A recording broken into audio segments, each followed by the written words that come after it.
इतिहास पाठ 1 से लेकर के 3 तक का ओरल टेस्ट। चलिए, जो हम पूछेंगे उसका जवाब फटाक से दीजिए। यूरोपीय शक्तियों का आगमन कितनी शताब्दी में भारत में हुआ? 16वीं शताब्दी में। भारत और यूरोप के बीच कौन कौन से स्थल मार्ग थे? जल मार्ग कितने थे? 3। पहला मार्ग का नाम बताइए। उसका एक लोग कोई खड़ा हो जाए, एक लोग। हाँ, पहला मार्ग। प्रथम मार्ग फारसी की खाड़ी में ईरान, तुर्की, वेनिस और जिनेवा के लिए। ठीक। दूसरा मार्ग का नाम बताइए दूसरे लोग। दूसरा मार्ग लाल सागर, अलेक्जेंड्रिया, वेनिस और जिनेवा के लिए। Very good. चलिए, तीसरा मार्ग बताइए।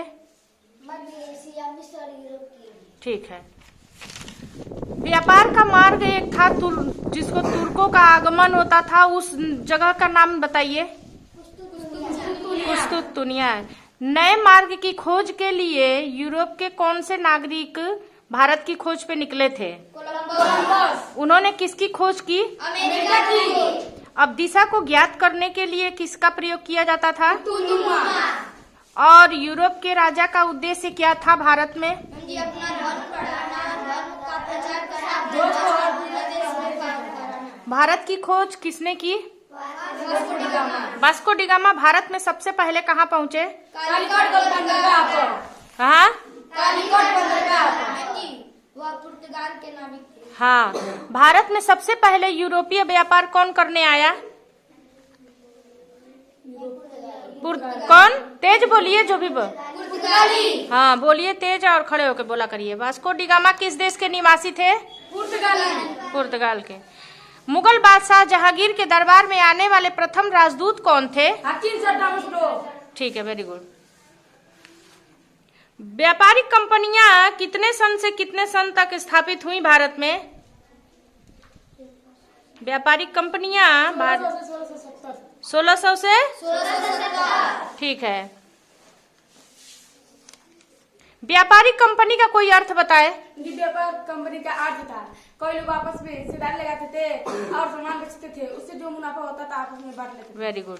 चलिए, उपनिवेश राज्य किसे कहते हैं? जब एक देश जैसे इंग्लैंड के लोग किसी दूसरे देश जैसे भारत पर अपना वर्चस्व स्थापित करते हैं तो पहला देश दूसरे देश का उपनिवेश राज्य बन जाता है, दूसरा देश पहले राज्य का सर्वसर्वा मुख्य देश बन जाता है। ठीक। उपनिवेश राज्य। बहुत अच्छा, वेरी गुड। औद्योगिक क्रांति किसे कहते हैं? उद्योगों में बढ़ावा देने के लिए चलाए गए विशेष अभियान को औद्योगिक क्रांति कहते हैं। ठीक। East India company, French east India company व्यापार के लिए आपस में लड़ते थे। व्यापार के लिए क्या करते थे? वो लोग अपने अपने देश इंग्लैंड और फ्रांस से सैनिक बुलवाने लगे। ठीक, बहुत अच्छा। अब बताइए, ईस्ट इंडिया कंपनी की ताकत बढ़ाने में सबसे ज्यादा योगदान किसका था? लॉर्ड क्लाइव का। पीछे से भी लोग बोले ब्रिटिश ईस्ट इंडिया कंपनी की ताकत लॉर्ड क्लाइव का विशेष योगदान था। और यूरोपीय सेना के पास क्या था? अच्छा। कर्नाटक का प्रथम युद्ध कब हुआ? कितना? 1746 से 1748 तक। Very good. कर्नाटक का द्वितीय युद्ध कब तक हुआ? 1749 से 1754 तक। कर्नाटक का तीसरा युद्ध कब हुआ? 1756 से 1763 तक। दक्षिण भारत का कर्नाटक क्षेत्र में 3 युद्ध लड़ा गया। कब से कब तक? 1746 से 1763 ईस्वी। बहुत अच्छा, वेरी गुड। इसे किस युद्ध के नाम से जाना जाता है? ठीक।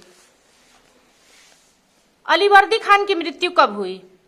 1761। रानी, तुमको नहीं मालूम है? कितने में हुई अलीवर्दी? हाँ, बताइए। 1747 में। हाँ, 56। अलीवर्दी खान की मृत्यु के बाद कौन बंगाल का नवाब बना था? पुत्र सिराजुद्दौला। पौत्र। अलीनगर संधि कब हुई? 1757 ईस्वी में। 1757 में। मिर्जाफर को अंग्रेजों ने कहाँ का नवाब बना दिया? बंगाल का नवाब। और अंग्रेजों ने उसे गद्दी पर कब उतार करके मीर कासिम को बंगाल का नवाब बना दिया? 1760 ईस्वी में क्या किया?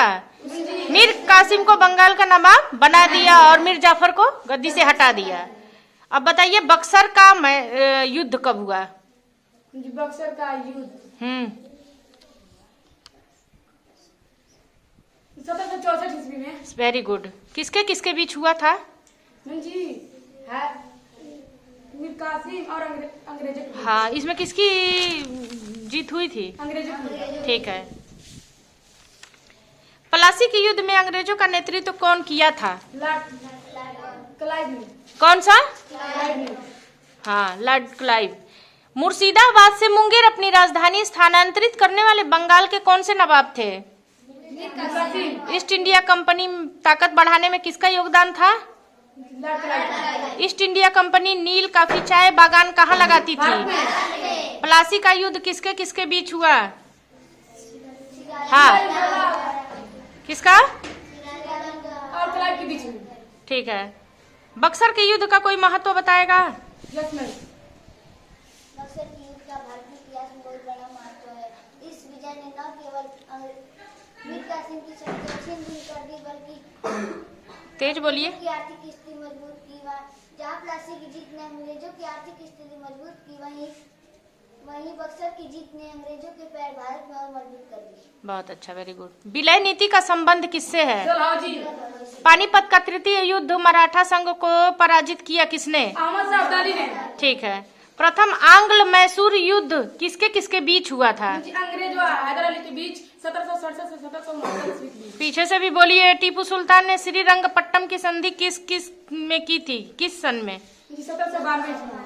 बहुत अच्छा। सहायक संधि का क्या उद्देश्य था? जी देशी राजाओं को कंपनी में अधीन करना। Very good. विलय नीति का संबंध क्या था? राज्य को हड़पना। विलय नीति किसने बनाई है? पीछे से बताइए। विलय नीति किसकी थी? विलय नीति। सहायक संधि तो वेलेजली की थी। डलहौजी। द्वितीय आंग्ल मैसूर युद्ध के बारे में बताएंगे? जो हम बताएंगे। बताओ। जी प्रथम आंग्ल मैसूर युद्ध के अनुसार। हाँ, प्रथम आंग्ल मैसूर युद्ध की संधि के अनुसार अंग्रेजों को हैदर अली की सहायता करनी थी, परंतु उसने आक्रमण के समय अंग्रेजों ने बात नहीं सुनी। तृतीय मराठा युद्ध किसके किसके बीच हुआ? तृतीय मराठा युद्ध। जल्दी बताइए। जी अंग्रेज नहीं मराठा और होलकर के बीच में। ठीक, वेरी गुड। चतुर्थ मराठा युद्ध किसके बीच हुआ और कब सन में हुआ? जी अंग्रेजों और मराठा के बीच हुआ। 1870 ईस्वी में। वेरी गुड, शाबाश।